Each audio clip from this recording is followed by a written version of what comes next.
한 주간의 한반도 정세와 외교 안보 이슈를 다시 한번 정리해보고 그 의미들을 되짚어보는 토요일 대담 코너 한반도 브리핑입니다.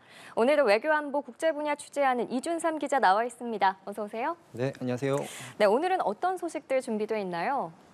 네, 오늘은 최근 동북아 일대 상공에서 이틀 연속 전개된 중국과 러시아의 공중연합훈련, 그리고 우리나라의 유엔 안보리 재진입 성과 등을 중심으로 이번 주에 두드러졌던 외교 안보 현안들을 살펴보겠습니다. 네, 중국, 러시아가 전략 폭격기 등을 동원해서 아시아 태평양 지역에서 합동 작전을 전개했습니다.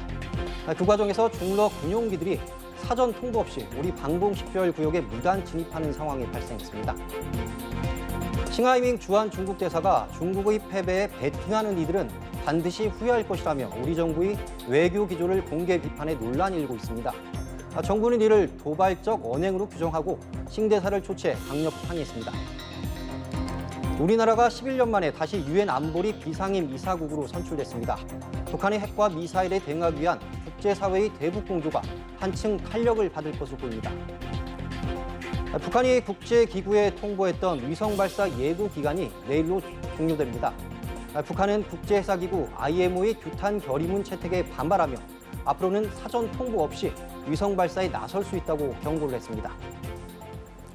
네, 며칠 전 중국과 러시아가 동해를 포함한 동북아 상공에서 공중 합동훈련을 전개했습니다.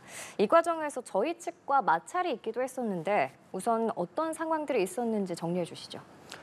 네, 중국과 러시아가 이 전략 폭격기, 또 전투기 등 군용기 수십 대를 동원해서 이틀 연속 동해, 동중국해를 포함한 서태평양 상공에서 연합훈련을 진행을 했습니다. 예. 중국이 공개한 내용을 보면요. 6일에는 동해와 동중국해 상공에서, 7일에는 서태평양 서부 공역에서 이 작전을 전개를 했는데요. 예. 특히 지난 6일에는 중러 군용기 8대가 한동안 우리 방공식별 구역에 진입한 뒤 이탈하는 그런 상황도 발생을 했습니다. 네. 양국 군용기가 이렇게 사전 통보 없이 우리 방공식별 구역에 진입한 건 작년 11월 이후, 그러니까 6개월 만이라고 하는데요. 우리 정부가 국방 또 외교 채널을 통해서 양국에 엄중 항의하고 재발 방지를 촉구한 상황입니다.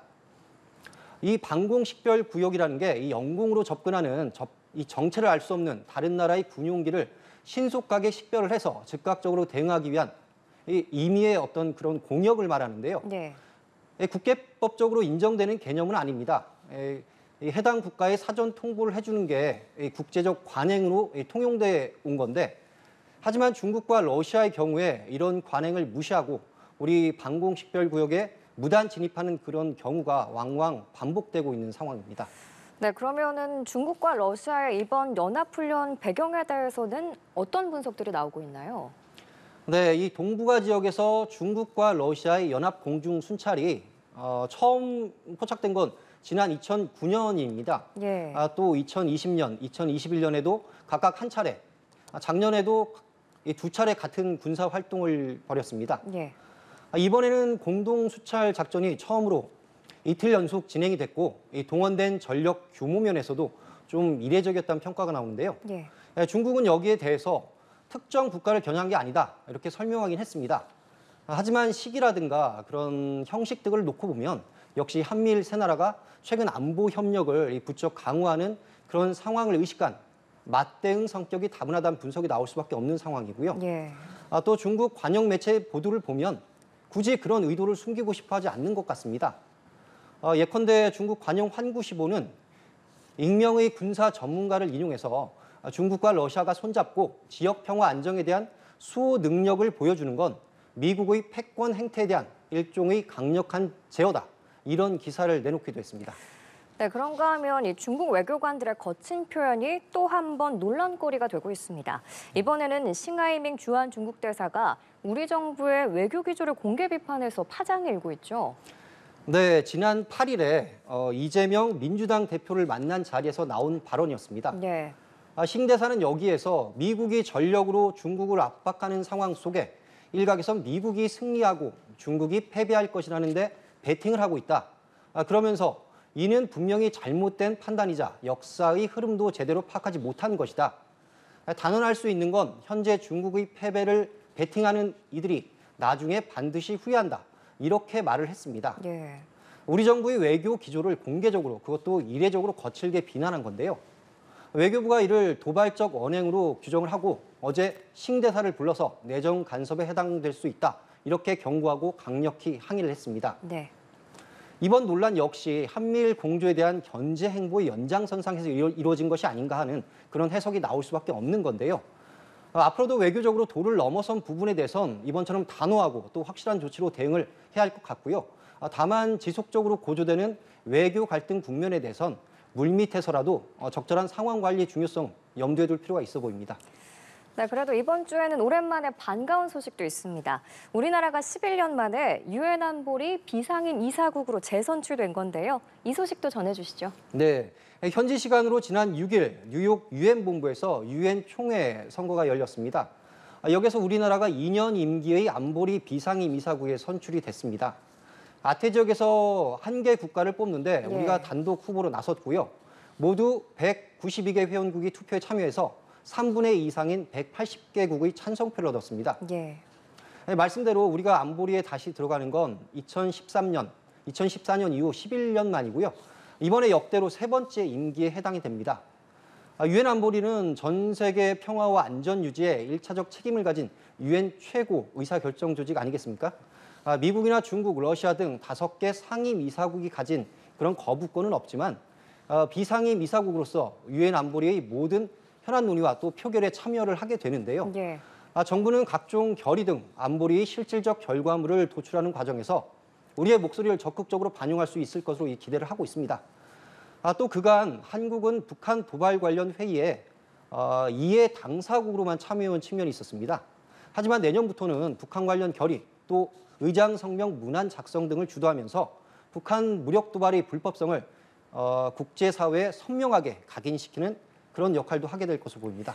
네, 이번에 북한 얘기를 좀 해보면 지난달 말에 위성 발사 실패했잖아요. 네네. 그리고 머지않아 재발사를 하겠다고 공언했는데 아직까지는 소식이 없습니다. 네. 내일이 6월 11일 이 북한이 국제해사기구에 통보한 그 시한 마지막 날인데 네, 그렇습니다. 그렇다면 이 재발사 언제쯤으로 예측해 볼 수 있을까요? 네, 이런저런 새로운 동향들은 계속 관측이 되고 있는 것 같습니다. 네. 최근 동창리 서해 위성 발사장 사진을 분석한 외신 보도를 보면요.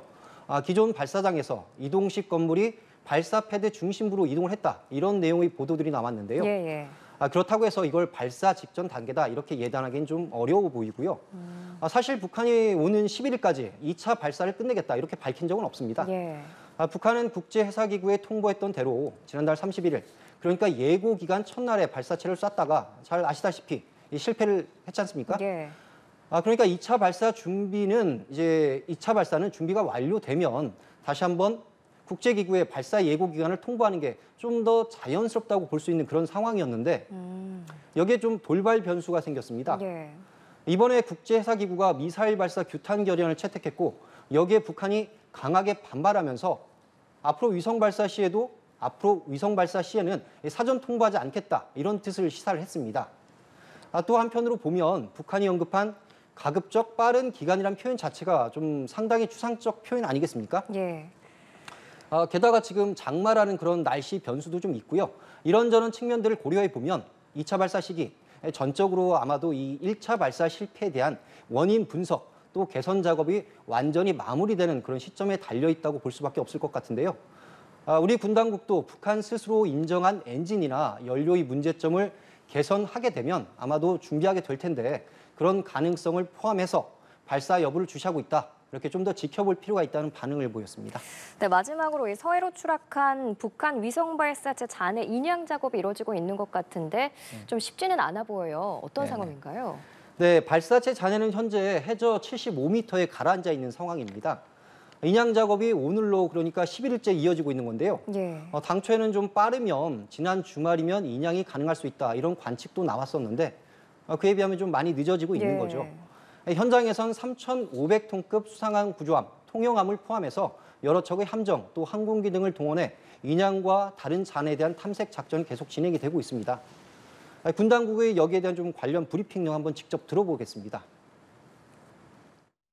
인양 작전은 현재 현장의 유속이 빠르고 시야가 좋지 않아서 어려움이 많고 위험하기도 하지만 안전에 최우선 중점을 두고 작전을 진행하고 있습니다. 네, 또 최근 조수 간만차가 가장 큰 시기였다고 하는데요. 그러니까 이런저런 좀 어려움들이 좀 많았던 것 같습니다. 어쨌든 차근차근 안전하게 작업을 이어가고 있는 상황이니까 좀 작업 완료까지는 좀 더 지켜볼 필요가 있을 것 같습니다. 예, 알겠습니다. 이렇게 북한 발사체 잔해 인양 작전 상황까지 살펴봤습니다. 오늘 한반도 브리핑 여기에서 마치겠습니다. 이준삼 기자 수고하셨습니다. 네, 감사합니다.